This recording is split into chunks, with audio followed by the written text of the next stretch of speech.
All right, there it goes. Hello, everybody, and welcome to the Football is King podcast. Probably shouldn't say, Okay, estoy hey, afuera. hey, hey, hey, quit trying to get us copyright striked, all right? We had to delete the song because of copyright infringements, which, it does make the intro kind of sad, I will say. We'll have to find a song eventually to play as I'm an just intro. more disappointed by Vicente's Familia that they're not more about that life. I I don't know thought if we it's would. Vicente's Familia or YouTube's Familia being like, It's hey, yeah. cut it out. We would have made him famous though. YouTube Yeah, YouTube came out we here put today. Vicente on the map. My Uh, neighbors loved them some Vicente Fernandez. I'm Oh, sure. Blake, Yeah. See, he's already on the map. Okay. Although Blake, we you could need to we go could over there be. jamming El Rey Oh, one I'll evening. ask him. I'll be like, y'all ever heard of Vicente Fernandez? Oh, and then I've got a TikTok rolling around the interweb of me singing old Vicente Fernandez. We got. Hey, we got. We would be the Taylor Swift to Vicente Fernandez, right? Oh yeah, To his we'd be picking Travis him up. Kelsey, where he's already on the map, but we'll say that we put him on the map. That's Yeah. what we would do. We'll just put it home. We'll just really drive it home that he was a pop star. Yeah. Hey, speaking of Taylor Swift, that brings us to our next topic. Taylor Swift is back, everybody. We all know that y'all tune into the Football is King podcast for Taylor Swift updates. She's back attending Chiefs game. All is right with the NFL. I didn't actually pay attention to NFL Twitter if they made a new bio or whatever on Twitter to say like, "Hey, we got Taylor Swift back." But No, old what's his name? That's the commentator. Made one comment about it, pretty much like, "Oh, Taylor Swift is here." It's like, let's get back to football. Screw all you Swifties. We don't care yeah, about you. I'm honestly shocked that I mean, Jeff Bezos didn't have a camera on her at all times that you Austin, could do tune. not No, no, no, compare no, no, no. Elon to freaking this doofus you're comparing him to. What I'm saying is, if I'm Jeff Bezos and I'm like Thursday Night Football, the only place that you can watch it is on Amazon Prime. And they have the all 22 video, which is, unique. Every broadcast you could think of. I wouldn't think that, honestly, it's not my favorite, but it's unique. They've got all the broadcast. You would think you've got all these Swifties that want to tune in. You would think that you would do a Swifty cam. A Nickelodeon cam, and just like, no, the Nickelodeon cam was terrible. I bet her Toy people Story have a cam. little. I bet her people have a little say into that. Oh, It's possible. But also, if I'm Taylor, I got a new movie coming out. Give me a Taylor cam. Oh, Let's she do don't this. need no 97 million or something like that. She don't need no help. We're gonna get an NFL. 97 million ain't nothing for a movie. In one weekend. That's Talk it. to me when you make it to Avengers levels. Come What on did they now. make? What they make? A lot more than that. Yeah, but it's a concert movie. But This girl is reselling it's the a concert movie. She's reselling a concert. Hey, you can go watch the Trans-Siberian Orchestra every year at the movies around Christmas time. They have They have that at the movie theater every year. Hey, in about 6 months, she's gonna announce like a behind-the-scenes movie. She's gonna sell this sucker 3 times. It's gonna be Taylor's version, like a director's cut. And it'll have like behind-the-scenes stuff. Yeah. So it's not just the concert. NFL Films will have a Taylor Swift and Travis Kelsey film before next year. It'll be. I just read a couple minutes ago she just bought a house in Kansas City. Nice. How much is Amazon kicking themselves that they didn't follow the Kelsey brothers this season compared to last season? Man. I know that last year they made it to the Super Bowl and it was a great ending to the story and da da da da da da. But like, how much fun would they have with Travis and Taylor dating this year? It'd be so much better. That probably wouldn't be allowed. If they had any behind the scenes footage of their dating life, oh my gosh, that'd be the #1 documentary Easily. of all time. The Kelseys already have like the #1 podcast now because of that whole situation. I think it was before then too. The #1 sports podcast. Okay. There's no way they passed Joe Rogan. There's no way. No, I think it's #1 sports podcast. Yeah, there's no way they're passing Joe Rogan. Like, that is insane. Yeah, I don't think I don't anyone know. will ever It's touch great. Rogan. Also, we also gotta talk about Travis and Taylor. I think they made their first mistake, in my opinion. And my wife would agree with this take. I don't know if y'all know this, but Travis and Taylor both were on SNL this weekend on saw Saturday that. night. No, I didn't know that. And they participated in the clickbait. They were both on screen for maybe 2 seconds, and that's Oh it. yeah. That's all they did, and so that they could post on Monday or Oh, Sunday no.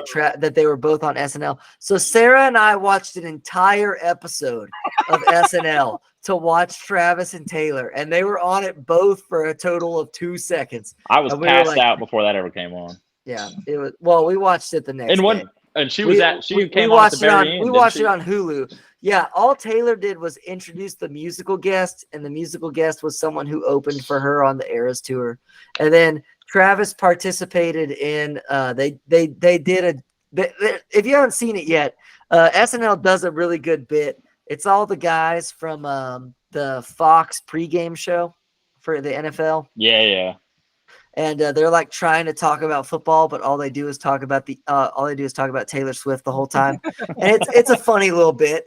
And then at the end, they're like, "We need to bring someone in who really wants to talk about football." And Travis Kelce is like, it cuts to Travis, and he's like, "Yeah, I want to talk about football," and then it cuts away from him, and it's like that's it. That's all he did. It's so stupid, and it's a waste. But you know what? He had a little mini They got bye week. ya.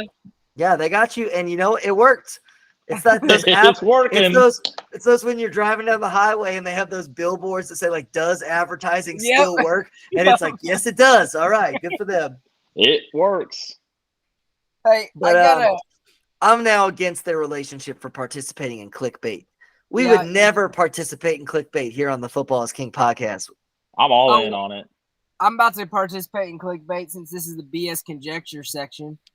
This is not. That is the college football episode, which oh, sorry. everyone knows that we recorded that yesterday. Yeah, we did. Even But though we are currently missing a person, and they might be on that episode from yesterday. I do have a serious question. Yeah, I go for it. stumbled across a video today, and I don't know who put it out. I didn't look that far into it. I was just dumbfounded at the comments and what I saw. But there was some person in New York talking about, could Breanna Stewart beat Trae Young in basketball one-on-one? And these dykes, quite literally, Ooh, every single one of them can't have said, this yeah, part. Breanna Stewart is winning that one-on-one. They don't – do they actually believe that? Or How tall is Breanna Stewart? It doesn't matter. 6'4", 6'5". It matters. It matters. No. No, I'm not saying that she's going to win, but it does calculate. It gets into my calculations. He's She's going to win 6'4". 21-0 blindfolded. No, she'll score. Okay, Trae 21-2. 6'1". She's 6'4" and he's 6'1". Yeah. No. See, here's the problem, which I think, as Shane put it, these people is the word we will use there. Trae Young looks incredibly small playing in the NBA, while She Breanna looks Stewart incredibly big. looks incredibly big, and that's a big difference there. Where, I mean, she's still bigger than him, but He would run circles around her. His quickness. He is so quick. He can Like, post her up. No. I'm not even talking about. Let's not even get into that. Let's not even get into the male, female, whatever. That's when you watch him play in the NBA. He is so quick, not fast. Like Steph Curry is an incredibly quick player. Yeah. That she is not. But it would take a single jab step to the hole, and it would be now, if we could do this scientifically, where we did it respective to the size of their teams or like of their league, where Trae Young being 6'1" is actually incredibly small, so he would get actually shorter. And so Breanna Stewart is incredibly big, It would be so like she would get even ball. bigger. It would be like where, ball when you. So he'd be 5'8", she'd be 6'4". No. He would be 5'8", and she would be 7 feet tall. Like now, I think we run right by her. Now I think 7 feet tall is too tall because then you're not fast. She would have taken. He'd be at the hoop with the ball in the hoop, and she'd taken one step. I think she still loses, but I think it's very competitive because if she's 6'10" and he's 5'8", she just backs him down and just Oh, agreed. She would also score. Yeah. But she can't dunk probably, and she's 6'4". If she's 6'10" in this scenario, she can dunk. I agree with that. But So if in real life she can't dunk, he would dunk over her every single time he had the ball. My real question is, do these people that answered this actually believe that she would win, or was it just the right thing to say in the moment for them, or It's like all. it's all. They can't be that delusional, right? Like I'm just saying, like it can't be real. I think some people actually are. But you're also probably falling for the clickbait. So yeah, you're listening to the wrong people there. Well, all right. This is not the college football podcast because we are recording this the next day. So we are not going to keep going with our BS conjecture, but I do appreciate a good BS conjecture in any podcast. So we're going to just get right into it because we all know the NFL podcast, we run a little bit long. There's a lot of games every weekend, and we got a lot to talk about. And we're going to keep it on time today. That's what's going to happen. We got stuff to do, keeping it on time. So we're going to start off with our 4 big games of the week. Thanks. And there's only 2 places to start, and that is in the fact that the 49ers and the Eagles both lost. Congratulations to the 1972 Dolphins. Pop that champagne. Yep. You can once again be the only team that went undefeated because you played when there were no games and you finished 17-0, which is now the regular season and doesn't even include whatever. So you're frauds, and the Dolphins, no matter what year they are, I will hate them, and they suck, including this year as well. Boo! Dang, Austin. Boo. Sorry, did I let that get too personal? All right, let's talk about the Niners first. The Niners lost to the Browns with P.J. Walker. Good for P.J. Yeah, I like to see him out there every once in a while. He's not somebody you want to start every game, but every once in a while you see P.J. Walker out there, you're like, all right, we can roll. I didn't even know he was still playing football, to be honest with you. He wasn't until about a couple days ago. Yeah. The big story from this is the Niners, as per every year, the Niners injury bug is starting to return. And we saw Trent Williams go out for a little bit. He did come back, which is a big deal, but he is injured. McCaffrey hurt his they hip. still have not announced his oblique injury. They did. Oh, I missed it. Well, I'm pulling it up for you. McCaffrey goes down and Debo goes down. The only good news I think about an oblique injury is probably it's just a bruise, probably then. Yeah, and He honestly, has their a chance schedule. to play Monday night against the Vikings, which means I wouldn't play him, right? Like, I would have him on the active roster, and I would not play him unless in the second half the game is close. Yeah, or very sparingly. Trent Williams and Debo are also questionable for Monday.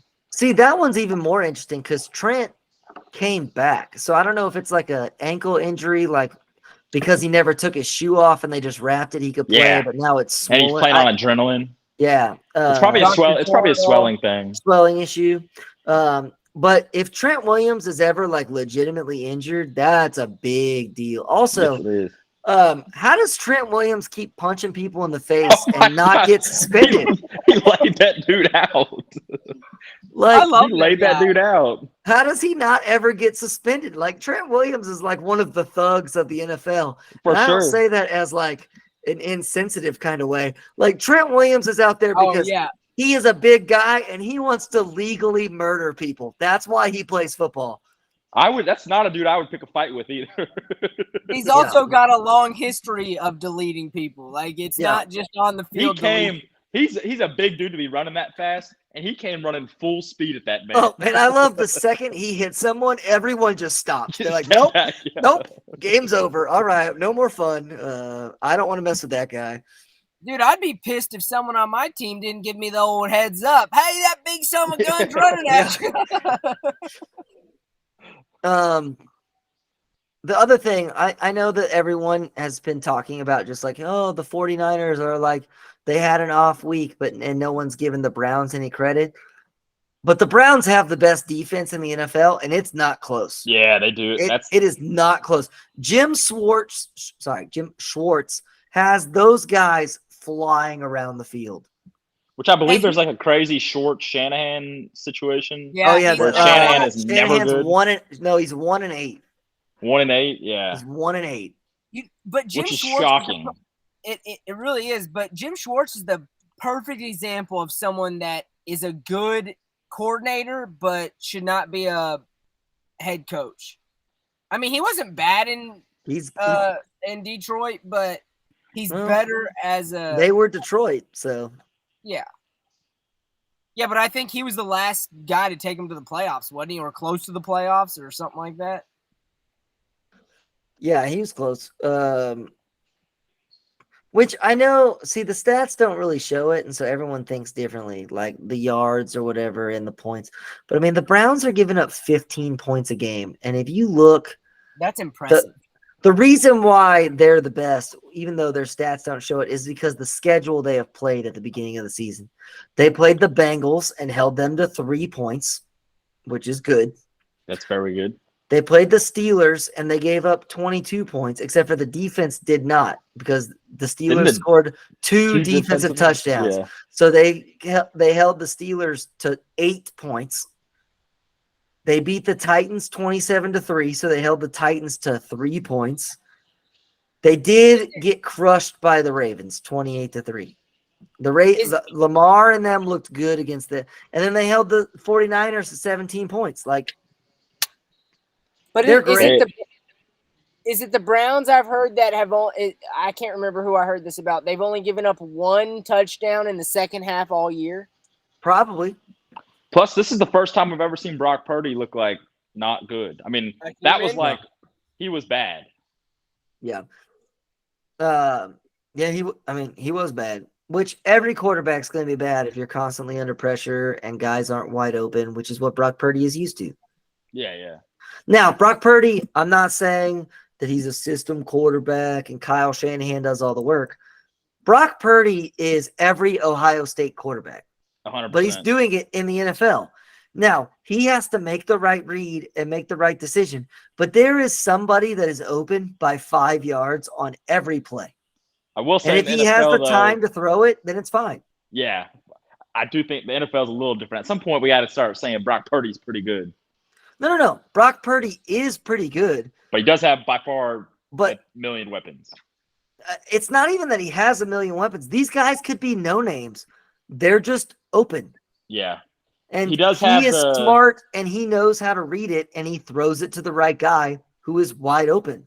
Plus Shanahan, there's so many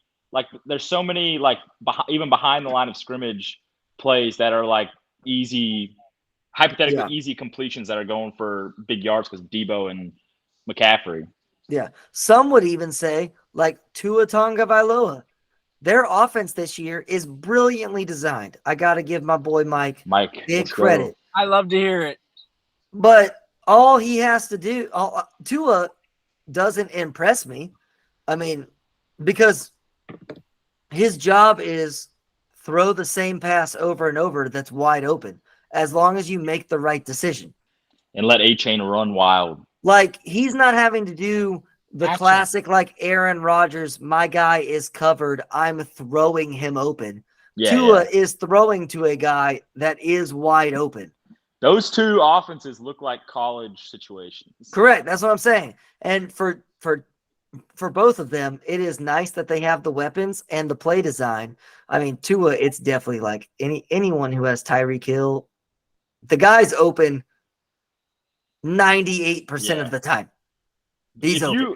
You cannot play man defense on Tyreek Hill, and honestly, you can't play zone defense on him too because he'll run right by you too. Why do defensives continue to match him man to man without help? That makes zero sense. He's on almost every play. If you watch from the Panthers, on almost every play, he's doubled, but they just beat it. He just beats it. He's that good. He's also very good at finding like little spots in the zones also, or even against man where he's just. I was reading through my I have a very fun statistics website for the NFL that I read every Monday, and currently Tyreek Hill leads the league in cutting routes because McDaniels is smart and he just tells Tyreek, hey, for 15 yards, I want you to run as fast as you can in a straight line so that the safety and the corner think that he's going deep. And then the second, if you watch it, the second that the safety turns his hips to cover deep, Tyreek cuts in. And Tyreek has this incredible ability that he can run faster than any human being, and he stops on a dime.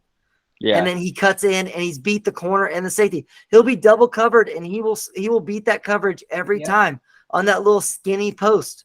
It works every the week. crazy part is, even if there's a guy's deep, he's so fast. It's like they don't even know what angle to take.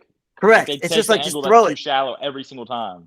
And the only thing that's crazy about it is that Tua can't throw it far enough. I was going to say, he's also amazing at, if it's underthrown, he can get back to the ball quick enough. Because he can stop. I mean, I've never seen someone be able to run. Like, usually when you have your speedsters, like your Jamison Williams or your Deshaun Jacksons or whoever, they can run in a straight line so fast, and that's all they can do. Tyreek is so good laterally as well. It's insane, and it's crazy how he doesn't get injured or like how his body holds up to it. Even though he like limps every time he catches the ball, he acts like he's hurt. It's just a weird thing. I don't know. It is true too when he's on the outside, or when the corner's on the inside of him. Like you said, like as soon as those hips turn, that dude is jetting to the inside of the field, wide open touchdown. You see it every single time they do a highlight of Tyreek Hill. It happens. Yeah, and you wonder like, hey, how do y'all not plan for this? And I'm sure they do, and it just still doesn't work, which is even worse. There's nothing you can do with that guy. No, he's too good. He's the best player in the NFL. No, he's a cheat code.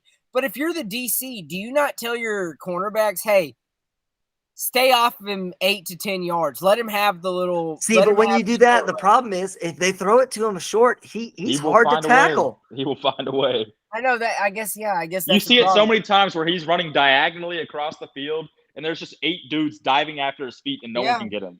Yeah. I mean, I'd like to see the stats on, because now that I say it, I'd like to see the stats on how many times I've seen him run a little 5-yard slant and score a touchdown on it, because I'm sure it's an astronomical number. It's similar with the 49ers too with Debo. Debo runs through people. And Brandon Ayuk. Ayuk will too. Brandon Ayuk is almost always open. Yeah. I wish there was Tyreek Hill in Madden when we were kids, because I would dominate with an old Tyreek Hill. All right, that was a fun tangent that we started on the San Francisco 49ers. And 12 minutes later, we were talking about the Dolphins. We'll come back to the Dolphins. Don't you worry about it. Let's talk about the other undefeated team that lost, the Eagles. Hey, Jalen Hurts might suck again. Yeah, they've been kind of I feel like the Eagles this year, last year they were dominant. This year I feel like they've been kind of teetering with like, there's a couple games maybe they could have lost. They kind of give you a Minnesota Vikings feel. Hurts doesn't look good. That's what I'm saying. That's their problem. Hurts does not look good. Hurts looks very bad. They truly give me a Minnesota Vikings feel from last year when they were 7-1 and everyone thought. No, they give me a Chiefs after they won the Super Bowl kind of feel, where they're just toying with teams, and then they'll turn it on when they need to in the second half. That's what it feels like. It feels like they have no urgency at all. But and like they'll win their division, and like, but they're gonna have they do have significant issues for the playoffs. There's no way they beat the 49ers with the way they're playing right now. I don't think they beat the Lions. No, I don't either. I think the Lions might be in the NFC Championship. The one thing with the Eagles, the crazy although the thing, NFC does suck. Yeah, it does. The Eagles, I don't feel like they're as good as they were last year, but I think it's all Jalen Hurts. If he figures out how to throw the ball, it's over. Their run game's not nearly as effective. If they can get in 3rd and short, they are always going to get a first down. Also, I got to talk about my people of the internet. Eagles fans now, I'm hearing just the biggest blasphemy, and it I'm sorry, it pissed me off. I apologize to Charles and Kim and whoever is listening and doesn't like that kind of language. Eagles fans are saying that Jalen Carter is the best defensive tackle in all of football. That's crazy. Good for him. He's played 5 games, 6 games. He looks great, but he is not ever being double teamed Or I mean, to give him if teams gave him the Aaron Donald treatment, everyone would say that he's the biggest bust that's ever been in football. And that everyone would be like, oh, well, he killed that girl in that car accident, even though he wasn't driving the car. That's what people would say on the internet, even though he wasn't driving the car. No. I mean, that's just what they would say. He didn't. He wasn't in the car, so it's not his fault. I would say he killed her. But everyone would say ridiculous things like that because everyone would be like, he sucks. They should have never drafted him. He has all these things hanging over his head. Also, he's played 6 games. Also, Chris Jones is also definitely better than he is. Yeah. He's not.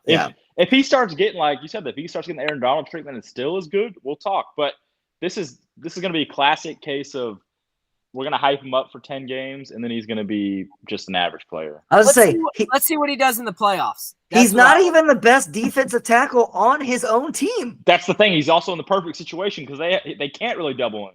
Yeah. I mean, don't get me wrong. He's playing exactly how we thought he was going to. We said on our draft live stream, hey, please don't let the Eagles get Jalen Carter, and everyone let him get it, and it was a mistake. But, yeah, Eagles fans can shut up. Your team is not very good. Your quarterback is good, but he's not playing very good. He's got to figure it out. Jalen Hurts is a good quarterback, but he's not as good as he was last year. What do y'all think about the brotherly shove, the tush push? It's fine. I see a lot of people saying they should outlaw it, and I'm like, watch another team do it. It doesn't work. Yeah. You know why people don't want it outlawed? It's because their team can't do it. And as much hate as they're getting for this play, they honestly, which this has been said on many other platforms, their offensive line is not getting enough credit for what they're having to do to get that. Jason Kelce. For sure. Now, my only thing, and I know it's football, and this is going to be probably my worst take I've ever had on this. I honestly hate the quarterback sneak only because it is impossible for the quarterback to be down. So they get more than one try. I'm fine with QB sneaks if the referees only give them the initial push. But because the quarterback, it's physically impossible for them to ever be down, they get a second and third and fourth try, and it's just not fair to the defense. Plus you have Hurts who squats 700 pounds. I'm not even talking about the tush push. I'm talking about the original the Tom Brady version of the QB sneak, especially at the goal line where they'll get stuffed initially and then they'll push them back and the QB just then reaches the ball out. It's just they stopped him, but it's impossible for them to mark him down because there's 18 people underneath his feet. Yeah. So it's impossible for him to touch the ground. That's why I don't like it. In today's day and age, when you have the initial push, and then you have two guys coming and pushing everyone in the back, he's going to get 2 yards on every single play. Well, they could probably do it the entire way down the field and score. No, because they're not going to get 4 yards per carry, and they would need 4. I do think that if the NFL cared about player safety, they would outlaw the old tush, not the QB sneak in particular. But the tush push is not really conducive to players. We don't know yet. The studies haven't been done. Just because 2 Giants players got hurt doesn't mean that it's a bad play. No one else has gotten hurt and yet. Everyone else is bad at it. So I don't see how they can. Yeah, I'm fine. I'm fine with it if they only give them the initial push. I'm tired of the 2, 3, 4 chances, or the quarterback gets stood up and then he somehow rolls to the side and then falls on top of it's stupid. It makes no sense because in no other play in football are you sitting there just on top of 60 people, so it's impossible to be down.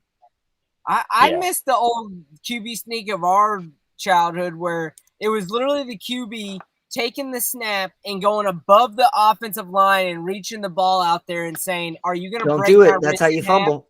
Are you going to break my wrist in half?" Don't do it. That's how you fumble. It's a terrible idea. All right. Hey, we brought him up at one point in time. Game number 3 on our big games this week. Are the Lions the best team in football? That's a legitimate question that I know it might be a little overreactionary. I'm still on team the 49ers are the best team in football. However, with the current injuries right now on Tuesday, October 17th, are the Lions the current best team in football? The other thing is, Austin, you can't just take into account the injuries of this year. This is a pattern for the 49ers.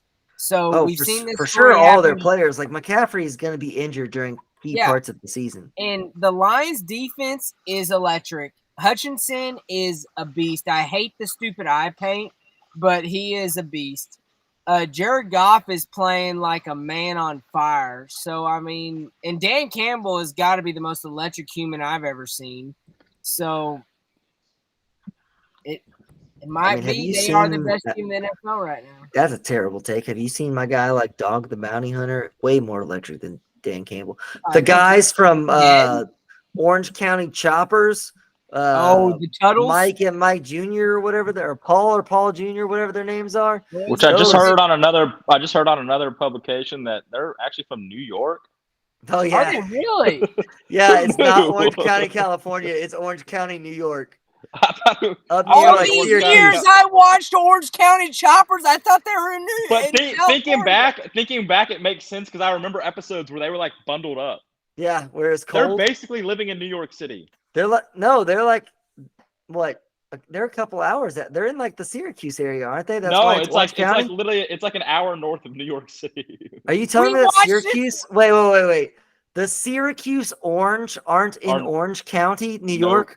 I don't believe so. Dude, my life is a lie. I would have always guessed. Mine too. We watched this as children with our father. No. I don't even care. The whole time. I don't care about the California part. Why are they called the Syracuse Orange if they're not in Orange County? Well, why? Why didn't anyone tell us they were in New York? That's what I want to know. I was shocked by that when I heard that, but it does make sense because I remember plenty of episodes where they were. It is literally like Metro New York City. Nice. For all of those, welcome to the we are rehashing Pardon My Takes on the Football is King podcast. When you brought them up, that just shocked me when I heard that. That's where we all heard this from this week. Obviously, Shane did not listen to Monday's episode. No, yeah. I was really like, what in the world? Let's talk about our fourth big. Let's talk about our fourth big game, and then we'll get into our teams, which it was a pretty decent weekend for our teams. It wasn't great. It wasn't perfect by any means, but, we had some wins out there. The red zone offenses in the NFL this year are at an all-time bad. And I'm going to tell you a stat, and I don't know. I honestly didn't believe it, and I had to go look it up myself afterwards. The Jets, Cardinals, Rams, Raiders, Giants, Saints, and Seahawks on Sunday were a combined 5 for 31 in the red zone. 5 for 31 in the red zone. For those who can't do that math off the top of your head, let me tell you, that is a solid 13.9% in the red zone between like 8 teams. And that brings us up to our big game number 4 is that the Seattle Seahawks missed the chance to kill the Bengals for the season, and I'm afraid that Kitty's going to go meow. That's what they say, man. I'm sorry that the Bengals are stupid fans, but that's what they say. Kitty goes meow, and I'm afraid the Bengals are awake. I think they still suck. I think they're gonna be okay. I thought after week 4 or 5 they were dead. They should have been dead. They should be 2-4 right now and should be dead. But the Seahawks had like 6 red zone opportunities. Decided I'm never gonna kick a field goal. Why does it matter? Why would I ever want 3 points in a low-scoring football game? That doesn't make any sense. I want to go for a touchdown to go for the kill instead of getting 4 field goals. Literally, they went for it, I think, 4 different times inside the 20-yard line. So that's 12 points they took off the board, and they could have blown out the Bengals. I do not understand the not taking the field goals, especially like in the first half. If it's a high-scoring game, sure. If you're in a game where neither defense can stop each other, right? Sure. If you're half the time it's when we haven't even figured out if our defense can stop them because they've had 2 drives. Correct. Like, But dude. like when you're in a game in the third quarter and the score is 10-7, take the freaking field goal. That's been my biggest problem with this whole situation is it seems like these teams, and we're all probably should be head coaches at this rate. It's the dream.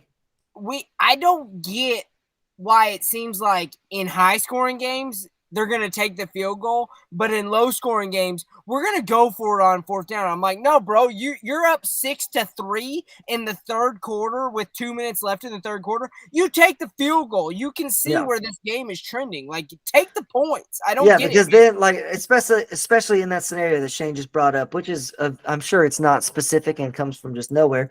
But if you're up 6-3 and you kick that field goal, now you're up 9-3. Yeah. And even worst case scenario, if the other team scores a touchdown, fill up a touchdown. Even if they go for 2, you're only down 2 points at a maximum, and a field goal can win you a football game. And guess what? With a minute and 10 seconds left on the clock, you could go down the field and get within the 40-yard line. Your defense is only giving up 3 points. They're playing pretty well. Yeah. And then you can kick a field goal, and guess what? If you're down by 2 and kick a field goal, that's 1, 2, that's 3 points. I think coaches win the game. I think coaches, and this is why we should all be head coaches. Coaches these days are trying to overcomplicate the game. Yes. The point of the game is to score points. Yeah. By any means necessary. Correct. You want points. If it's 4th and 3, I don't care if the analytics say, "Oh, well, you're 52%. You're 52% likely to get it." Yeah, but that 48% results in 0 points. The other result is 3 points. I'm on team, like, if we're at 98% analytics, let's do it. By all means. But if you're the Philadelphia Eagles, push that sucker to death. Yeah, when these coaches come up here and are like, well, there's a 57% chance. I'm like, 57%? All right, let's take it out of football. Let's say that you went to a bar and you've had some alcohol, and there is a 57% chance that you don't get in a car accident on your way home for drunk driving. You don't drive home. 43% chance of you getting in an accident while intoxicated is not let's do that. I love those odds. I love 43% chance that I die. Also, let's do some math here. What is 50%? 57% of 7? A little over 3.5. Yeah. You're not looking that pretty with that percentage. Yeah. They're trying to outsmart themselves. It makes no sense. They're driving me crazy. I probably, if I would have had more time, I probably could have put every single coach on the coaching malpractice tracker this week. But to be honest, I didn't have time for that, so I didn't do it. And there was a lot of malpractice. Which, you know what? When we talk about the games, feel free to talk about any malpractice. But we've got 2. Last night I had about. We got 2 big guys at the top that are currently in a race for first place, and they happen to play each other on Monday Night Football. So we'll talk about them later. That's a little tease for the future. Keep tuning in. We're only 40 minutes in. We're going to try to wrap up the other, 10 games left in the next 20 minutes. It's going to go great. I'm sure we're going to finish on time. I just don't get where – I don't know if it's MLB to blame. I don't get whenever – because, it seemed like when we were kids, if you were within the 40-yard line and it was 4th down, it's like, oh, here comes the field goal unit. Oh, no. I will say this. Baseball is the perfect game for analytics coaching. That's the perfect game for it. I agree. Baseball is. Football is not, because the analytics don't show the whole picture. Yeah. They don't show you who are the players that are on the field. Situations are situational. On 4th and 1, the analytics show what is the statistics of every team on 4th and 1. They don't show you what are the statistics for the Philadelphia Eagles on 4th and 1 versus everybody. The Philadelphia Eagles on 4th and 1, the statistic is 87% you're going to get it. Go for it. In that case, you're going for it. Yeah. When you're the Kansas City Chiefs, it's like 17% because you refuse to do a QB sneak, and you're going to run some triple reverse option, and it's not going to work. So, don't do it. The Minnesota Vikings should not go for even 4th and inches. I mean, the Shouldn't Minnesota even Vikings should probably just get relegated to the USFL, but that's fine. I just stepped on my joke for later, so I'm pretty upset about that. Let's talk about our teams. He's not here to defend himself. The Raiders won another football game. They're somehow 3-3. Don't know how. Are they the worst 3-3 team of all time? Yeah. It's I didn't even possible. realize they were 3-3. But every time I look at it, the Raiders play another middle school football team. And this week, the Raiders get to play the running brushy middle school Patriots. And so good for them. Or sorry, no, not the Patriots. They just played the Patriots. I stepped on my own joke again. Dang it. Yeah, they've just played the Patriots. They just played the Patriots. They play the Bears. Sorry, they play the running brushy middle school Bears without Justin Fields. So, yeah. I don't know. Oh, that's the game. It's going to be old Pageant or whatever versus Pageant versus O'Connell. O'Connell. Aiden O'Connell. Yeah. So I mean the Raiders look awful, but they keep playing nobody. Like I don't know if they've played a team with a winning record yet. Let's find out. Yes, they have, because they've played the Bills. That's it. They lost by 28 points. That is the only team that they've played so far with a winning record. Now, later in the season, they get to play the Lions, the Dolphins, the Chiefs twice, the Chargers. Hey. But honestly, the Raiders could sneak into the playoffs. And Jonathan's already written them out to be dead. They still play. So let's go through the schedule, because we love going through the schedule here. They play the Bears. We're going to give them a win. All right, so that'd be 4-3. Lions, that's a loss. Back to 4-4. Giants, guaranteed win. 5-4. The Jets, let's go pure optimism. That's 6-4. They could beat the Jets. Dolphins are the loss, 6-5. Chiefs loss, 6-6. Vikings win. Could be a win. 7-6.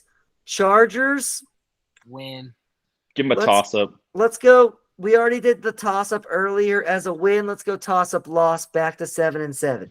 Chiefs lost 7-8. They finished the season. Colts and Broncos. They can be 9-8. Yeah, and you might sneak into the playoffs 9-8. Probably not in the AFC.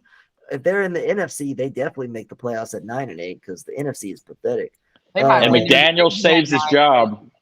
Yeah, and McDaniel saves his job. Hey, I'll give old Mr. Davis credit. I don't think his wife is really particular smoke show in my eyes, but I'll tell you one thing: money can buy that man happiness, because that's one ugly son of a bitch. And I saw a video on the internet of him sitting at the Las Vegas airport at the slot machine. Yeah, I seen that. Good for him. Way to support a billionaire sitting at the slot machine at the airport. Billionaire, but way to support local businesses. All right, Blake, let's move on to your pain a local and misery. business when he bought that woman that was sitting next to him. I hate to say All that. right. Hey. Hey, it's legal there. Was that game in Las Vegas? I don't even know. Yeah. Was it in Las Vegas or in New England? I think so. Okay. Then it is legal. The Falcons, Desmond Ridder finally lost a home game. Rip to you, Desmond Ridder. He's terrible. Arthur Smith is going to end up getting fired over Desmond Ridder. I just don't get, why is Heineke not playing? This team would be so good with Taylor Heineke. I think Arthur Smith feels like he has to be loyal to this dude. And it's like, he's not. He threw 3 picks. He's not good. Is that the we talk know what he is. Atlanta? Is that like on the news? Do they is Arthur Smith really believe in this guy, or is it? Yes, he does. When he had an interview or his press conference on Monday, and I'm not like this huge Falcons fan. I just root for him because I'm here and that's the only team I can watch. But he had a press conference yesterday, and he literally said, he was like, honestly, I thought Desmond played pretty well. He just made a couple mistakes. We got to eliminate. We're watching a very different game. Like Arthur Smith, 3 interceptions is not a couple of mistakes. We gotta. If you're Arthur Smith, you do got to be careful, because you can make the playoffs this year. Your division is so bad. Easily. You can make the playoffs. So I'm thinking if by week 8 you're still a game out of the NFC South, you got to make the switch if he's not playing well. Because Heineke has proven Even in a good division, he will make the playoffs. Yep. He made the division with the Cowboys and Eagles being, he made the playoffs even with the Cowboys and Eagles being good. And he outplayed Tom Brady in that game. Yep. The thing with Ritter is that he absolutely refuses to throw a deep ball. You see Kyle Pitts, who does absolutely nothing for the Falcons ever. Hey, he scored a touchdown this week. But he's wide open. He is wide open a good bit. Yeah. He will be wide open. No, Ritter is terrified. Ritter's eyes are down. He's terrified because he threw a couple picks past the 15-yard mark, and he's afraid to throw it further than 15 yards. He is. He's legit afraid. Yeah. Heineke's gonna maybe throw. He might throw. Heineke will be the opposite, but he's gonna score 6 touchdowns too. Okay, but also when he throws the picks, they're gonna be down the field, so they're not that big of an issue. It's not gonna be pick six city every time. They're gonna be punt kicks. They're gonna punt picks. He's gonna throw a great arm punt. Heineke is the best arm punter in the business. I'm afraid that Arthur Smith's loyalty is gonna end up getting him fired. Yeah, it's possible. I feel bad for Kyle Pitts more than anyone because this dude was a sure thing. Oh, he'll be demanding a trade if they keep going with this because he is open. If you watch the games, he is open. I cannot wait for Kyle Pitts to be the heir apparent to Travis Kelce on the Kansas City Chiefs when Kelce retires. Can't wait. Kyle Pitts is going to drop an Odell type video where he's like, "Look, I'm open. Look, I'm open." Yeah. Look, Can you imagine Kyle Pitts on that Chiefs offense with Mahomes? It's just going to be great. We're just going to run it back. He's going to be a beast if somebody would use him. Yep. All right. I'll take him. Hey, speaking of Shane, the Saints' happiness only could last 1 week. After winning 34-0, it all just comes crashing down. How does Derek Carr put up these numbers and not score any points? I actually don't get it. He had like 350 yards and scored 13 points. I don't understand how that's possible. I watched this game from kickoff till boozing. And all I've got to say is the Houston Texans might win the Super Bowl this year. They won't win the Super Bowl, but they might win the AFC South, which is insane to me. Look, the Saints aren't that good. Their offense is pitiful at best. The defense, electric. I love the defense. But Derek Carr is not the answer. I knew he wasn't the answer coming from freaking Las Vegas. I have a hot take on this. I don't think Derek Carr is the problem. Dennis Allen. No, Dennis Allen's not the problem either. Dennis Allen's the problem. He's got the defense, though. No, Dennis Allen's I don't even know who our offensive coordinator is. He's been your offensive coordinator since 2009. He's very good. He led it with Drew Brees and all those things. That's not my point. Payton was the offensive coordinator. That's the thing. Who is the problem with the New Orleans Saints that's been injured the past 3 seasons? Michael Thomas. Michael Thomas is the problem. Michael Thomas is now playing for the New Orleans Saints. What wide receiver is having his worst season in the NFL? Chris Olave, who was a beast, now sucks. Olave is terrible because Michael Thomas is the problem. He's a diva, and he's not that good. I'm fine trading Michael Thomas. Trade him away. Talib the ball, whatever his name is, Rashid Shaheed or whatever. Raheed. I never even heard of that dude before. He sounds like a politician that I hate, but give him the ball. Give Chris Olave the ball. Give Alvin Kamara the ball. Let him beat up some people. Well, maybe we should stop throwing it to Alvin Kamara behind the line of scrimmage because they've been doing that same trick since Drew Brees was there. It ain't worked since then, but we're still going to do it. I can guarantee you. So just give him the ball. He'll find some space at some point. He'll go for 200 yards in a game and 3 touchdowns. And honestly, the problem is what frustrates me the most is the NFC South is still up for grabs, and we're sitting there with our thumbs in our ass like little pine ponies instead of taking it over. Like, let's go win some football games, folks. Can't be playing peach picker and hide your thumb. Can't do that. Olave through 6 games is only averaging 69 yards per game. Nice. And he has one total touchdown. Last year at this rate, I bet you he had 8 touchdowns, and he was probably averaging 110 yards a game. Last year, Chris Olave averaged. Oh, come on, ESPN. You're not going to give me that.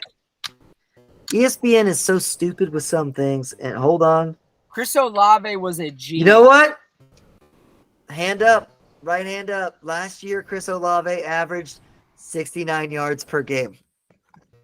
What? And only had 4 touchdowns. No. Yep.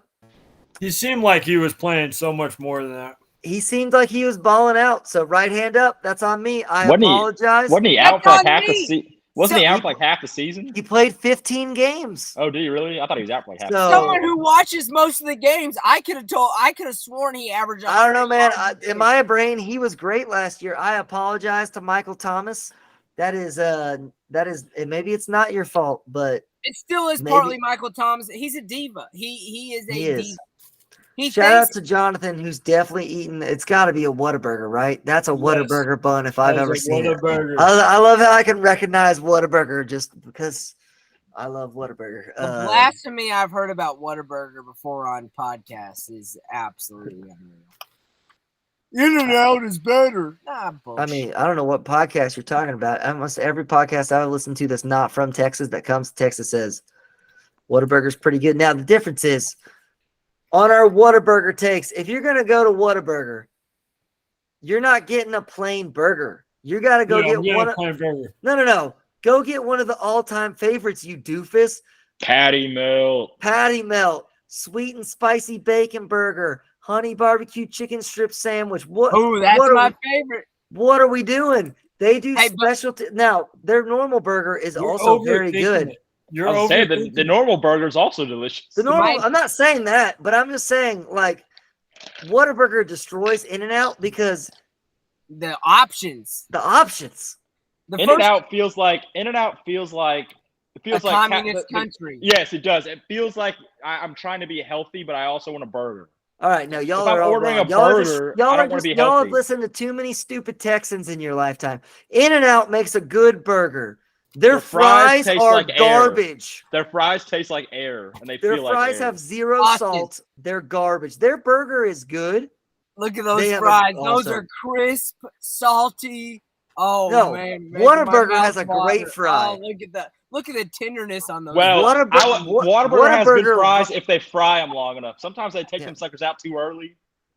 Whataburger rivals These are probably too early. Whataburger rivals McDonald's on their fries. Hey, McDonald's I'll tell you one goat thing. Fry. They don't make those new Wendy's fries are pretty freaking good. Did any of y'all try the Buffalo Ranch chicken strip sandwich at Whataburger? It's still there. You can get it right now. Oh, well, last time I went, they said that's not on the menu anytime, sir. And your Whataburger is garbage. I said, well, you can make that for me, right? And they said, oh, well, yes, sir. I said, okay, we'll make that for me. I really want to, but I don't like ranch dressing. So then, like, I can't just go get a buffalo sandwich. It'll be too hot. You need the coolness with it with the ranch, and I don't like ranch. I'm sure it is delicious, but it's just a personal thing that I do not like ranch. I don't like ranch. No ranch for me. Well, I love ranch. Dude, you can't go wrong with the triple meat, plain and dry, just meat and cheese cheeseburger. I'm sure you've had plenty of triple meats in your mouth before. But no, your Whataburger makes a good burger, but I think that their regular burger, Whataburger and In-N-Out are comparable. I still like Whataburgers better, but they're comparable. It's not like Whataburger's here and In-N-Out's down here. It's like here and here, so it's fine. But it's a serviceable. It's a serviceable burger. I'll eat it. But the fries, the sweet and spicy bacon burger is up here compared to an In-N-Out burger down here for sure. The honey barbecue chicken strip sandwich is off the chart. It doesn't. It's way up there. It doesn't exist. That is. And then when you factor in the full meal, the fries taste like they have osteoporosis. For it's sure. like a big thing of air. My biggest thing about In-N-Out is first time I ever went there. I asked for bacon, and they said, "Oh, sir, we don't have bacon." And I was like, "Oh, well, I'm out. It's enough." Well, they're outlawing Skittles in California, so you definitely ain't getting bacon. Yeah, we're gonna back this up. Welcome to some behind the radio because we want to have viral things on the internet. We're gonna back it up. Blake, when you say your next In-N-Out take about osteoporosis, because I think that is a great take. I need you to specifically, you said their fries. I need you to specifically say In-N-Out's fries taste like they have osteoporosis. That way I can put it on the internet and people know what I'm talking about. So we're gonna at In-N-Out. Yeah. Oh, dude, we should. Three, can- two, Hey, Blake, yeah. go ahead. And Blake, action. Go ahead. Say it. Oh, I just gotta say it. Yeah, you Say say it it with whenever. some oomph, though. Say You it gotta whenever. give Yeah, us some- say it with some pretend it's the first time. Here, I'll set you up and you just take it. All right. And 3, 2, 1, action. And In-N-Out's fries taste like they have osteoporosis. Mother, Yeah. I'm gonna set you up first. Oh, That's not how it No, goes. I'm not a good actor. No, That was good. Hey, dude. I That was thought the good. countdown was to set him up. I No, thought that because- was That was good. because Shane and I both talked about it. We need me to say inflammatory statement number 1, and then Blake to jump in with inflammatory statement number 2. This is how we get famous, people. Welcome This to 3 minutes. podcast This is a is shit 3 show. minutes. This is currently a 3-minute part of the podcast about how I'm going to make a YouTube short based off of this podcast. So there we go. All right. Here we go, and ready, and a 1, 2, 3. I'm a big fan of the new Wendy's fries are amazing. I think that they just dominate everything. I think Wendy's now is my number 1 burger fry combo. Hey, another point about In-N-Out. In-N-Out's fries taste like and feel like they have osteoporosis. And scene perfection. Way to go, gentlemen. All right, we're gonna just mark that. Mark the tape there on that one. We just got famous. We can all quit our jobs. There we go. I'm calling in tomorrow. And you know what? Just to throw good measure to it, fuck California. All right, There let's we talk go. about I'm Monday eating my Skittles later tonight. Night Football. Was Screw just those hippies. one for the record books because Those we had the 2 Democrats. doofuses of the NFL go off head to head, and it was scary to watch. That's what I'd say. There were so many times during that game. First of all, the first 3 quarters didn't even matter because Yeah. like we know something dumb is going to happen. It's going to decide the game. There was so many times, and I was like, somehow Mike McCarthy's going to screw this up, and he very nearly did. Both coaches, once again, as we talked about earlier on this episode, it was a low-scoring game. Both coaches were like, you know what? I don't want 3 points. I'm just going to go for it on 4th down and not get it. Twice, both teams like on the 10-yard line. It's like, Yeah, it's bad. That's really the only coaching malpractice that I wrote down for the 2 of them. Besides that, they're just time. Okay, the end of the first half. What is McCarthy doing? oh, There was 8 not- seconds left. yeah, 8 seconds left, not That taking a was weird. timeout and taking an extra shot to the. Yeah. Also, all of us were confused. All right, All of a sudden, they just so- got together. Yeah, that's so it wasn't. I did not put this in a coaching malpractice because I had this written down as a hot take. They're inside what, the 10? They were close. It was- Oh yeah, they were like on the 8-yard line. Yeah, 8-yard line, 8 seconds left. But they had That's a a shit- timeout. And you have a timeout and you choose not to do it. He does not That- trust Dak.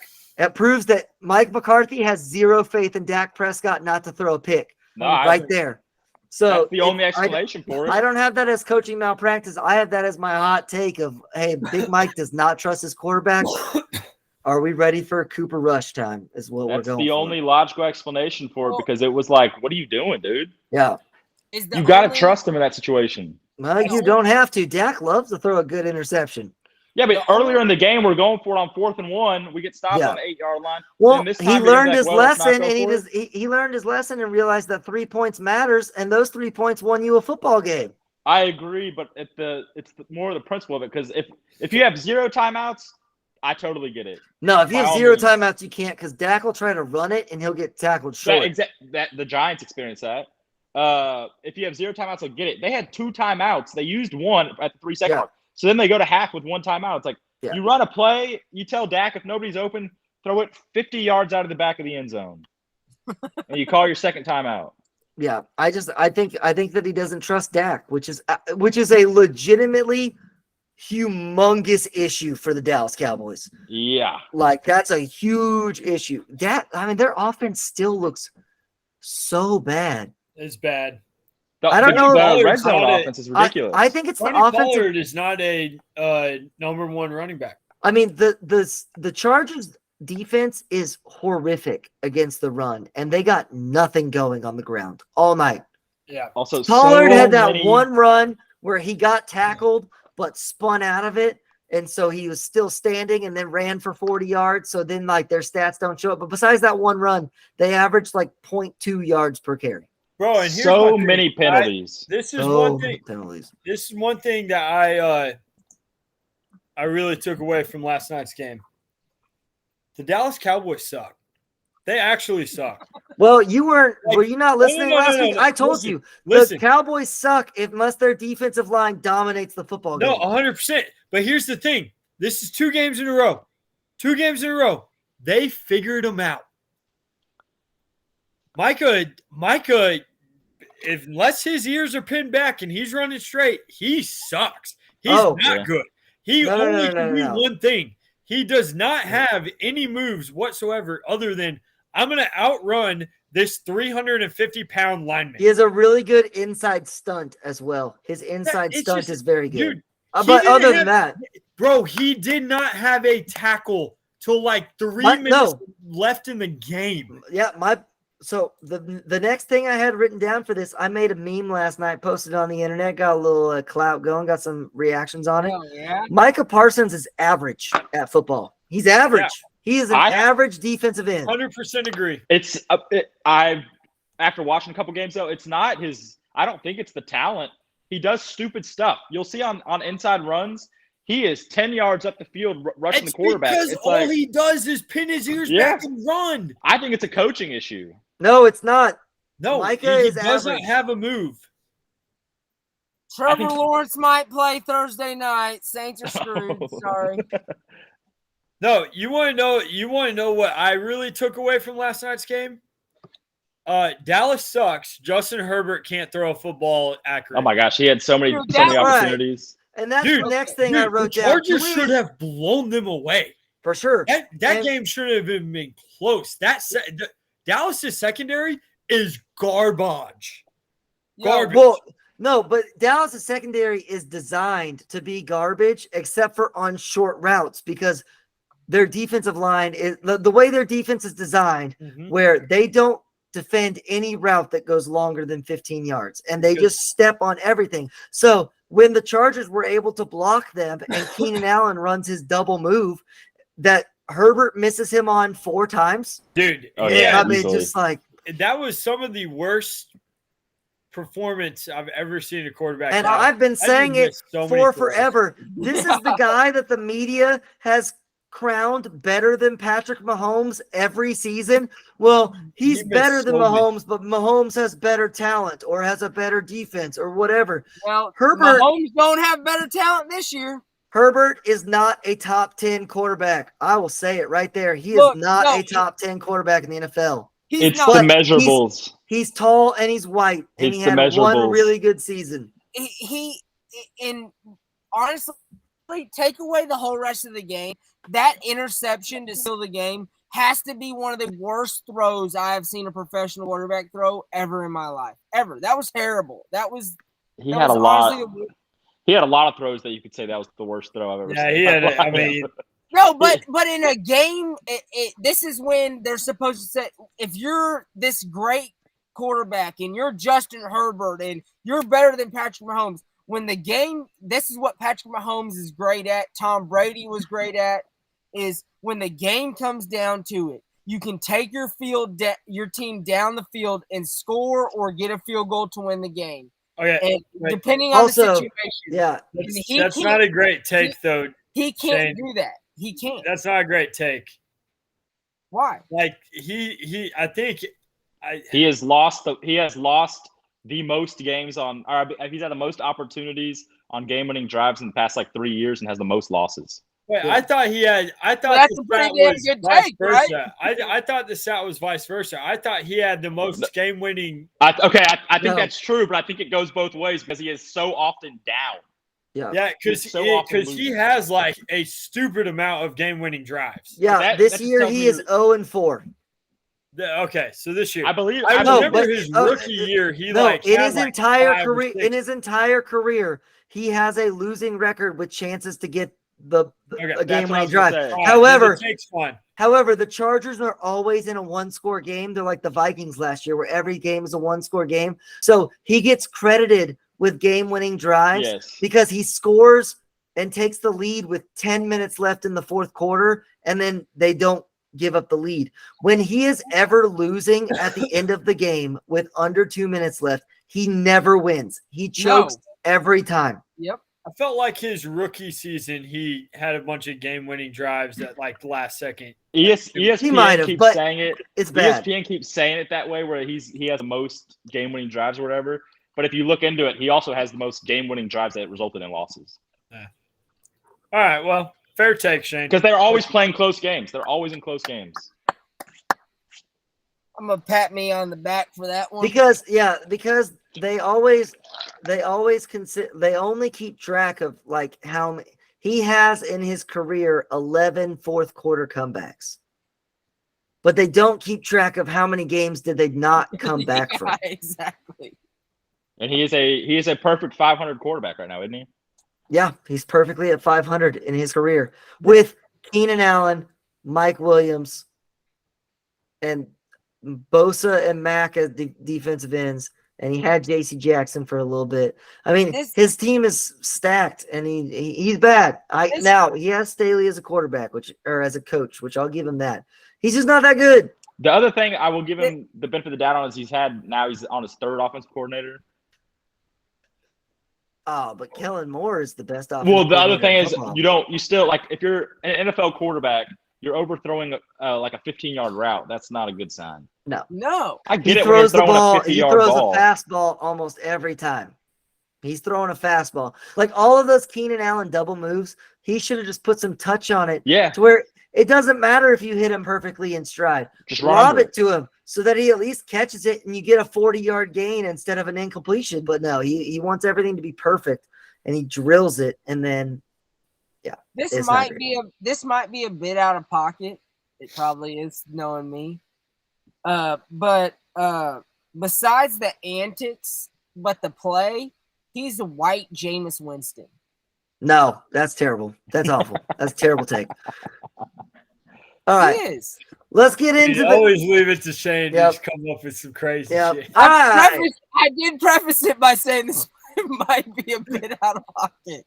It's time for the quick hits section of the podcast. Okay, we're running behind yet again. So we're going like instead of 2 minutes per game, I'm going to read you the headline that I wrote for it. And you guys tell me if you have any extra thoughts. And if there are no extra thoughts, we'll just move it along.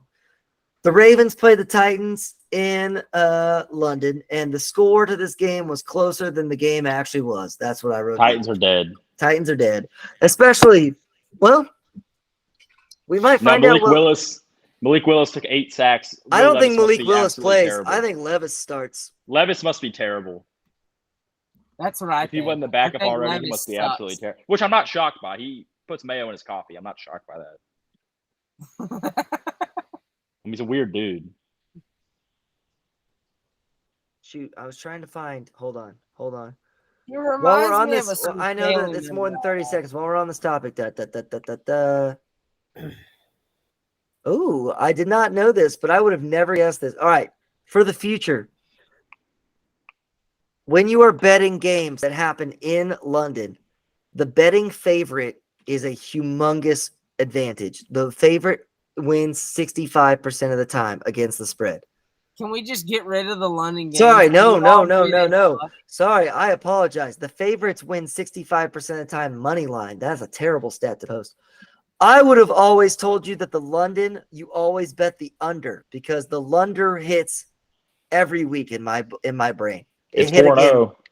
It's 4-0 this year. Did you know that the Lunder actually has a negative record? The over hits more often than the under. Oh, really? I would have never guessed that. Me neither. But this season, I think we're done with London games. So unfortunately, we're going to Germany. We're going to Germany now. Oh gosh! Which, dude, you better watch out. Their fans are insane. Last year, I do remember the Germany game being awesome because the fans were. Yeah, it's almost like 80 years ago. These people were really passionate about some things. Just saying. All right. No follow-up on that one. That might be a YouTube short as well. Let's talk about the Vikings and the Bears. I think we should relegate both of these teams. Yeah, I'm on board. I do feel bad for the Kirk Cousins. I like Kirk Cousins, but they're bad this year. Not having Justin Jefferson kills their offense. Like they're dead. Does Kim Williamson still love Kirk Cousins? Yeah, we root for the Purple Vikings every week. All right, the Panthers and Dolphins. There were no surprises there. The Dolphins are better than the Panthers. When they were up 14-0, I literally went to look to live bet the Dolphins, and they were still 14-point favorites or something like that. Can we also? I do have one take on this. Why did whoever the owner of the Cardinal or the Panthers Stephen Ross? No. Why did we think letting Frank Reich call plays was a good scenario? No, why is anyone hiring Frank Reich? Coach? That's my next. The real time to give up on the Frank Reich bandwagon. He's bad. But if you're gonna hire him, bad. You need to tell him, hey, buddy, you can be my head coach because I'm hiring you out of pity, but you need an offensive coordinator, and you're not calling plays. Yep.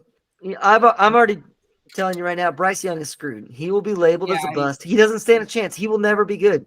And it's not his fault. It's not his fault. I mean, it could be his fault, but we're not going to know. Right now, it's not his fault. Yeah. I feel like that happens to a lot of top. I do too. It's happened. Oh, for sure. It happens to so many draft picks. Yeah. It matters where you get drafted. Yes, it does. I would much rather be like a Drake May coming out of college football this year than be Bryce Young. I always want to go where I sit. Always. I always want to sit. You should, and we have said this a lot of times. You should always sit your quarterback their first year. Tank for another year and get them better offensive and defensive line help. Yep. Sit him and let them learn. But no one listens to us. They won't do it. If you're in the top 5 of the draft, a quarterback is not changing your franchise. Like no, just a quarterback is not changing your franchise. Just a quarterback is not changing your franchise. I'm still not taking. I really don't think I'd take a quarterback top 5. Just like when you're playing fantasy football, you should never draft a quarterback first. Dude, and if you do, fuck you. I never want to play fantasy football with you because you're the most annoying human being on the planet. It depends on how much money it's for, because if their team is gonna suck, you're gonna like it. All right, keep it moving. It's just annoying. The Colts lost to the Jacksonville Jaguars in Indianapolis for the 9th straight time. Should the Indianapolis Colts play Sam Ehlinger for the first quarter every week so that Minshew is not the starting quarterback? Because his record at coming off the bench is incredible, and he is the worst starter ever because the tape is out. Not a bad idea. He is the dude, but he never wins. Yeah, he's what 2-8 as a starter now or something like that. Because when teams game plan for Minshew, he's not very good. The disrespect. It's not the disrespect. 2-8. He's bad. It's average. It's the right amount of respect for Gardner Minshew as a starter. As a backup, he is the greatest backup quarterback that has ever existed besides Chad Henne. And Blaine Gabbert. No. Chad Henne went 98 Cooper yards. Rush, bro. Cooper Rush. Chad Henne went 98 yards for a touchdown. Cooper Rush kept the Cowboys relevant for 5 I don't care. weeks. Regular season means nothing. He went 98 yards for a touchdown in a playoff game. Backed up on the 2-yard line. He walked the ball down the field and scored a touchdown. I like Blake Bortles. Bortles only did it as a starter, really. Yeah, he was a starter. Nah, but I want him. Talk about someone who got kind of screwed. I want him to get rid of his Tesla. I want him dipping snuff on the sideline and coming hanging out at a construction site. Oh yeah. All right, Cardinals versus the Rams. Are the Rams finally dead? I think Sean McVay is doing a pretty good job with the crew he's got. It's not a bad looking. I mean, they won the Super Bowl 2 years ago. They shouldn't be that bad. Well, they don't have anyone from the Super Bowl besides one wide receiver and one quarterback. And their defensive line and their linebackers and 2 safeties. And all they lost was Miller. And Von Miller. They lost Von Miller and OBJ and Woods. Is that his name? I stand Robert Woods. Like, these are the guys they lost? No, I mean, they still have the triple crown wide receiver, Matthew Stafford, Aaron Donald. Nakua. Puka Nakua is a great addition. Do they still have Leonard Floyd at linebacker? I'm not sure. I ain't heard his name in a minute. Google. They're honestly another team that's just boring to watch. Yeah, Nope. Leonard Floyd now plays for the Buffalo Bills. I apologize. I have no interest in watching a Rams game ever. I don't, but I do think the Cardinals are officially dead. That's true. They kept it close for a while, but now they're 1-5. Like, bummer. Now, the Cardinals are still good teams for covering spreads. So for all of our gomblers out there, beware. Cooper Kupp is all the way back, right? Oh, yeah. I mean, so he's currently on pace to have over 1,500 yards this season, and he missed 5 games. He's played in 2 games. Which is insane. That's one bad white boy right there. That's one. They got, and you know, he's not white, but Puka is also in the bad white boy category as well. He's close enough. We'll take it. That's what. Why is my phone down? I don't know. All right, let's talk about the Bills and the Giants. I mean, the Giants won. No one was surprised by that, but it was closer than people would have thought. I have a question. Why does Josh Allen get the most protection by NFL referees? He gets the... Josh Allen is the quarterback that gets the most roughing the passer penalties called against him. It's because when he falls very dramatically. But, like, it makes no sense. Like, if anyone should be getting those, it should be like the Burrows and the Mahomes of the world, not Josh Allen. For some reason, everything seems much worse when it happens to Josh Allen. I don't know why that is. I know why. It's because he's a bitch. You might have a point there. Writing that one down as well. Because he is a bitch. Yeah, I don't know. That's like the 3rd straight week in a row that the Bills have had just an atrocious roughing the passer call, extend their drive so that they could score a touchdown. Also, from this game, I got out of this. The Bills' entire defense being injured for the season is going to be a problem. The Bills cannot win the Super Bowl. So if you're holding a Bills Super Bowl ticket, I apologize. It lost. You don't stand a chance. Their offense didn't look so hot either. Yeah. And that's it. That's all the games. We'll go through and we'll give out our new picks for the week. It was a rough week on the gambling streets, as you saw from our episode yesterday, as we recorded the college football podcast and recorded that and sent it out yesterday for sure. But yeah, it was rough. I think Blake's the only person who came out with a winning record, so good for him. Jonathan has now currently taken the lead for the season. Technically, we have the same amount of wins, but Jonathan, of course, gambled a -3 line at some point in time and had a push. Just like Josh Allen, Jonathan is a bitch. But let's go through some picks. Blake, since you had the hot hand, let's hear your picks first. I got Detroit +3 over Baltimore. Always take Dan Campbell as underdog now. Yeah, although the thing that I'm worried about this one, which is why I got to wait one more week, Jared Goff playing outside on grass is terrible against the spread. So I was terrified to take it, but I like the pick. I think the Lions win the game, but I'm afraid of Jared Goff on grass because it's just statistically been bad. The crazy part is the Lions have never been favorites, and now I'm like, oh, you got to take them as underdogs. Yeah. Weird. San Francisco -6.5. I think that has potential to be a 75-point game. Yep, revenge game. That's a revenge game. And then Ohio State over Penn State -4. Yeah, that's America's favorite tradition. Watching Penn State lose again. Penn State will get exposed. I believe they've lost what? They've lost 9 out of the last 10. I mean, I think I might alternate spread that to -9.5. Honestly, maybe -14 or -13.5. That way I get I think it's literally our favorite tradition is. I think Ohio State wins by 20, to be honest. But I think there's a chance. They think that quarterback's really good. We'll find out, I guess. Yeah, in the horseshoe. All right, Shane. let's get through the pain and misery picks. We got through the hot picks. Let's get through the pain and misery picks here. I got the Saints +3 against the Jaguars, but that might backfire. Ole Miss -6.5 versus Auburn. And then the Lions +3 against the Ravens. I mean, yeah, the Lions was almost possibly a team ride on this week because I wanted to take them, but we already talked about that. I've had to officially change my strategy for the podcast. God darn it! Jacksonville State should have been my pick instead of the Lions. Yeah, God they just tied it up. They just tied it up. Darn it! Can I change my pick? No, Shanky's trying to cheat and pick games on Tuesday night, which is not fair. I put money on them. They were +7.5. They're now tied with 4 minutes left.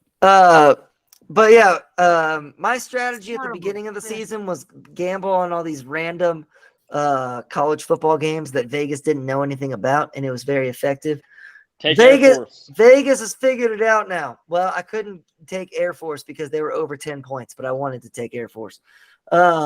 However, I will continue to ride with the wagon that is James Madison University this week at -3.5. Are you kidding me? They blow teams out of the water. Let the boys play in a bowl game too. That's messed up. I would also take Liberty, but they were like 15-point favorites, so I couldn't. Well, they didn't cover either. They didn't cover either. That's fine, but take Liberty money line every week. Do it. They won by 7. I'm also going to take the Los Angeles Chargers +6 against the Chiefs this upcoming Sunday because studies show every single Chiefs game and every single Chargers game has to be a one-score game. So odds are the Chargers are going to cover that spread. I still hope the Chiefs win, but I think the Chargers cover. And I'm also on the Niners -6.5. Alt spread that up to -10 as well because, I mean, they're just going to steamroll. Yeah. Everybody. I don't even care if they're all injured. They'll play and they'll be fine. Brock Purdy can't play 2 games bad in a row. It's just a fact. And Jim Schwartz won't be on the other side. Yeah, and Jim Schwartz is not on the other side. All right, Jonathan, you got any picks for us? I do. All right. I don't like these. I'm going to go ahead and take the Arkansas Razorbacks -6 over Mississippi State Bulldogs. Ooh, I hated that one. Overreaction. Don't worry about it. Mississippi State sucks. So does Arkansas. That's fine. I'm going to take Missouri Tigers. Yup. 7 over South Carolina Gamecocks. Yeah, I was all over that one as well, but I just was like, Missouri keeps letting me down against the spread. They keep like choking it away. All I know, they should be undefeated. All I know is just because it's Cocktober doesn't mean Missouri ain't gonna go in there and kick some ass. Also, the Cocks kind of stink. They suck. Yeah, but Spencer Rattler's like he can go off any game. He's a wild card, yeah. Yeah. But I like Missouri. I just don't like gambling on wild cards, so we're good. That's rough. I'm doing all wild. I'm doing some wild cards this. You do your thing this week, and then I'm going to take Ohio State -4 over Penn State. Yeah, that's an easy pick. That's easy money. That's free money. I mean, I honestly hope Penn State wins the game. I do too, but it's just not going to happen. It's just not going to happen. All right. Okay, that's going to do it for this week on the Football is King podcast. If you missed yesterday's episode about college football, go give it a listen. Like, subscribe, all of those things. Totally was supposed to say that at the beginning of the episode, but forgot, and no one's still listening at this point, so whoops. But we appreciate all the support and the love. Keep growing, keep sharing with a friend, and we will see you next week. And now I got to press the button 8 times, end call. Uh-oh. Oh, this is the worst ending ever. Google Meets is literally not letting me stop the recording or end the call.